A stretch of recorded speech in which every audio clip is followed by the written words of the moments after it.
Usahay daghan ta og gibati ug daghag pangutana sa kinabuhi. Apan ang pulong sa Ginoo naghatag kanato og kalinaw, paglaom ug giya.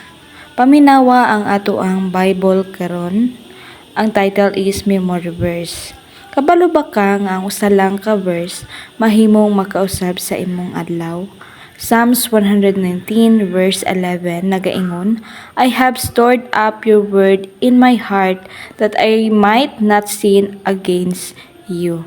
Ang pagmemorize sa pulong sa Ginoo, dili lang makadumdum ta og bersikulo.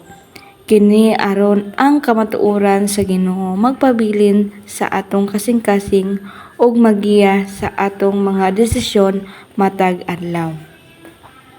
Comment God's word in my heart kung gusto nimong mag-memorize og Bible verse matag adlaw.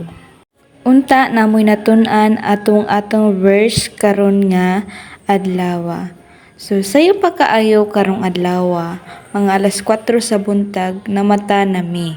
Nakaingon jud ko nga sayo kaayo kay abi namo na ami klase. Mao nga dali-dali mi nangandam, nangaligo mi og nang ilis sa among uniform aron dili mi malate. Human namo og andam, kalit lang mi nakadawat og chatikan sa teacher nga wala di ay klase. Nakatawa na lang mi gamay kay nakamata og nakapangandam na mi sayo kaayo. Pero okay lang kay nahimo gihapon nga productive ang among adlaw. Paghuman sa balita nga wala klase, namahaw na mi. Human sa pamahaw, akong giuna pag-answer ang akong assignment para mahumandayon ang akong mga kinahanglanon sa eskwelahan. Pagkahuman nako og answer, naghugas ko og plato. Aron limpyo na dayon ang kusina. Paghuman ako og answer, ako dayong gibabad ang akong mga labhonon. Samtang akong partner naglungag og bugas para sa among paniudto. Sa pag-abot sa paniudto, dili kayo ko ganahan sa sudan mao nga nangapira ko og nagbiskwit. Bisan simple ra akong paniudto, okay ra gihapon kay busog naman ko gamay.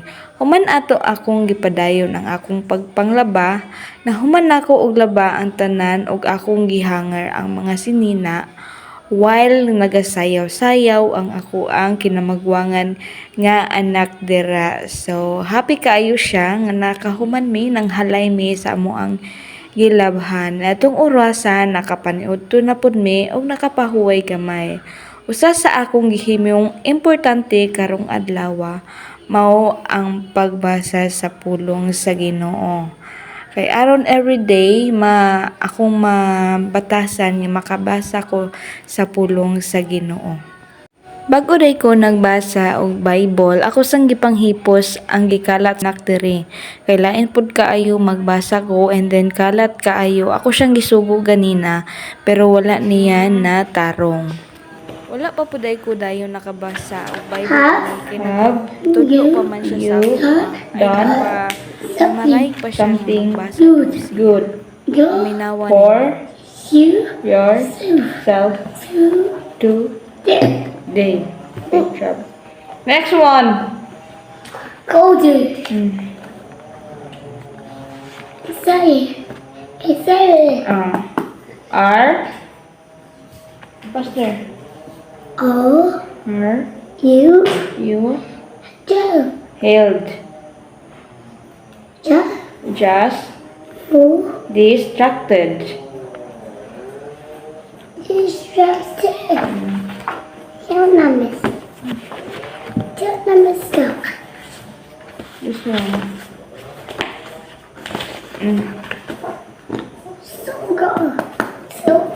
So far karon. Gusto nako nga dili lang puro trabaho sa balay ug eskwelahan ang akong buhaton, kundili maghatag pud og panahon sa pulong sa Dios.